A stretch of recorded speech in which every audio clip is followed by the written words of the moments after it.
Sveikos mielosios. Pirmą kartą šiais metais sveikinuosi. Turbūt ne istorijų, nežinau, ar dariau įrašytų kažkokių. Ir jau turime sausio 12 dieną.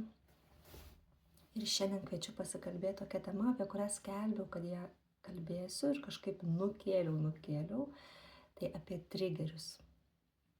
Tai kaip aš matau, kas yra trigeriai. Iš mano nuomonė pačio tikriausio kampo. Tai šiandien tema trigeriai kaip kokie duonos trupinėliai į tavo, mano, visų mūsų vidinę laisvę. Tai kaip ženklai, kaip kelrodžiai tavo laisvės link. Moteris, kai pas mane ateina, aš matau, kad kažkur užkulisiuose kartais jos galvoja, kad kai tapsiu kažkokia labai sąmoninga, kai susitvarkysiu labai daug dalykų, nebebus išvis niekada jokių gyvenime trigerių. Niekas manęs nesunervins, niekas manęs nesuerzins, o taip moteris galvoja kartais. Ir galvoju, kad gal ir tu taip galvoji kartais, ar ne? Kaip būtų faina, kad visada būtų ta tokia ramybė ir niekada niekas nepaspaustų tavo mygtuko. Bet tai yra mitas. Žmogiška patirtis, žmogiškas gyvenimas yra ne apie tai. Tai apie ką jis yra. Trigeriai, kitą pavadinimą galim dėti mokytojai. Toks yra dar vienas sakinys, kurį aš moterim irgi sakau, jis yra esmė visko. Daug yra sakinių pas mane, esmė visko, bet tai yra labai svarbu suvokti, kad gyvenimas tau atneš žmones, įvykius, situacijas, kaip ženklus parodyti, kur tu dar nesi laisva. Tai yra buvę, kad numetu vienus santykius, nes ten labai trigerina mane. Einu į kitus santykius ir vėl trigerina mane. Į kitus vėl mane ten labai ten mano spaudo visus mygtukus, ar ne? Arba vis keičiu darbą, nes bosas ten kažkoks. Arba tiesiog kolegos, pavaldiniai labai erzina, atrodo, pakeičiu kitur ir vis tiek labai erzina. Tai trigeriai yra mūsų mokytojai. Aš kviečiu iš vis žiūrėti į trigerį kaip į mokytoją. Ne į tą žmogų, bet į tą žmogų kaip katalizatorių, per kurį atėjo tas mokomoji medžiaga. Nes gyvenimas mums nuolat rodo, kur mes dar nesam laisvos, kur tu dar nesi laisva. Tai kiekvienas trigeris, jis nėra problema iš esmės. Jis yra kaip kelrodė žvaigždė, kaip tas duonos trupinėlis, paskui kurį reiktų sekti į savo laisvę. Tai klausimas lieka tik vienas tada, ar tu trigerius ignoruoji, ar tu eini ir pasižiūri juos. Ar seki paskui trigerius? Nes ką mes turim su trigeriais? Turim du pasirinkimus. Arba juos ignoruoti, tai yra atidėti. Tai nėra, kad nesprendimas trigerio nėra sprendimas. Tai nėra, kad aš pasirinksiu taip, jis yra tik atidėjimas. Atidėjimas tavo gyvenimo, tavo laiko, tavo laisvės, tavo galimybių. Ir dažnai tai tampa tokiais sakiniais, jis mane sunervino, jis mane išerzino, jis man padarė, ji mane supykdė, situacija buvo neteisinga. Arba galima pažvelgti, ką gyvenimas, ne tas žmogus, bet tai, kad per jį atėjo kažkoks suerzinimas manyje, ką gyvenimas tave kviečia pamatyti apie tave pačią toj situacijai.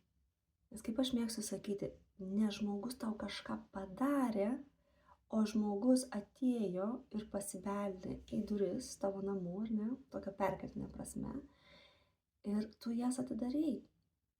Tai taip trigeris veikia. Jeigu nieko nėra namie, jeigu ten yra taika kažkokioj temoj, tai tas žmogus gali elgtis kaip jis nori, ar ne, kažką sakyti, kažką daryti, ir tu tiesiog neutraliai tada pasižiūrėsi į tą informaciją ir jeigu tau tinka, tu eini ir kažkaip partneriauji tame, Arba tu išeini iš tos situacijos tiesiog neutraliai, bet jeigu tai sukelia tau stiprią emociją, stiprią reakciją, tokią net automatinę, lyg grinai, kad būtų kažkas tokio paleidimo mygtuką paspaudęs, tai yra tavo. Gyvenimas tiesiog yra kaip veidrodis. Mes patys nematom savęs, ar ne? Mums reikia pamatyti per veidrodį. Tai per kitus žmonės gyvenimas mums parodo to, ko mes nematom savo viduje. Ir tai ateina trigerių forma. Tai mano mintis kokia? Trigeriai nėra kliūtys į tavo laisvę, jie yra kelias į tavo laisvę. Nes tai, ko tu labiausiai vengi, kitoj pusėj, to yra tai, ko tu labiausiai trokšti. Tai veda į tai, ko tu labiausiai trokšti. Ir aš matau, kad ir mano mentorystėj kartais moterim tikrai buvo toks, smegenų sproginėjimas, nes tai, ką jos girdėjo, tai, ko jos mokėsi ir dėl to ir neveikė, ar ne, yra dažniausiai priešinga ir antraip nei ką aš vedu. Jeigu tu nori jaustis saugi, tai tu nekartoji, kad aš esu saugi. Tu apkabini savo nesaugumą. Tu nori jaustis pilnavertė, tu apkabini savo nepilnavertiškumą. Kiekvieną kartą integravus tam tikrą savo atstumtą dalį, nepamatytą į savo nervų sistemą, tavo laisvė vis plečiasi, tavo saugumas, tavo drąsa, tavo pilnavertiškumas, tavo gyvenimo gyvastis gyvenimui, gyvenimo pajautimas vis plečiasi. Tai viskas gyvenime turi dvi pusės. Gyvenimas nėra juoda ir balta, bet kiekvienas kažkoks atrodytų tamsus dalykas, jis turi prieigą prie kitos pusės. Tai jautrumas, išbūtas jautrumas pilnai, jis atneša labai daug džiaugsmo. Išbūtas liūdesys atneša labai daug gyvybingumo, gyvasties. Pažeidžiamumas atneša ryšį. Kartais atrodo žmonėms, ar ne, santykiuose kažką nuslėpsiu, kažką nepasakysiu, kažką neištransliuosiu, taip norėdama gero kitam, apsaugoti kitą, bet mes apsaugom ne nuo ko kito, bet nuo tikro santykio, nuo tikro ryšio, nuo artumo. Ir taip mes tolinam vienas kitą nuo vienas kito, o tik per pažeidžiamumą, per nepatogumą, per atrodytų kažkokius tai nepatogius dalykus, jų atnešimą su meile, mes galim kurti ryšį ir taip artėti vienas prie kito. Tai viskas, ką mes užslopiname lyg tokio blogo, tai mus tiesiog atitolina nuo kitos monetos pusės patyrimo. Tai viskas, kas pasirodo tavo gyvenime, gali tiesiog tapti tavo laisvės įrankiu, sluoksnis po sluoksnio. Taip yra, kodėl jeigu moteris jaučiasi vieniša ir ji nueina ieškoti, susiranda partnerį, jinai jaučiasi dar labiau vieniša tame santykiai. Todėl, kad mes pirmiausia sukuriam įsitikinimus ir tie įsitikinimai kuria mūsų gyvenimą. Mes kitaip negalim kurti. Kaip ir kažkurią čia dieną, gal net užvakar ar ne, klientai rodžiau ir piešiau minties, kaip atrodo minties kilpa. Ir kad vidury tos kilpos yra veiksmas, ar ne, ir kaip dauguma žmonių kuria pokytį arba nori kažką keisti, jie dažnai nori keisti per veiksmą, kai kuriem tai pavyksta, bet jeigu yra labai stiprus pasąmoninis įsitikinimas prieštaraujantis tam veiksmui, nieko nebus. Tai bus tas pats, kas spausti gazą ir stabdį vienu metu. Kažkada ta mašina subirės, kažkokia detalė nukris.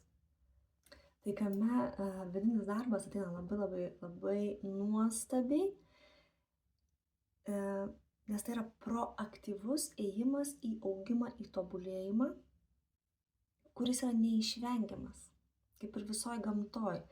Kismas, kitimas, judėjimas, augimas, mirimas, gimimas, jis yra neišvengiamas.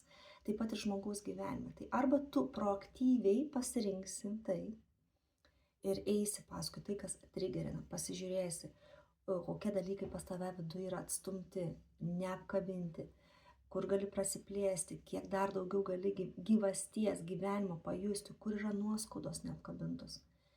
Jeigu to nedarai, gyvenimas tiesiog už tave parenka. Ir tau atneša situacijas, žmonės.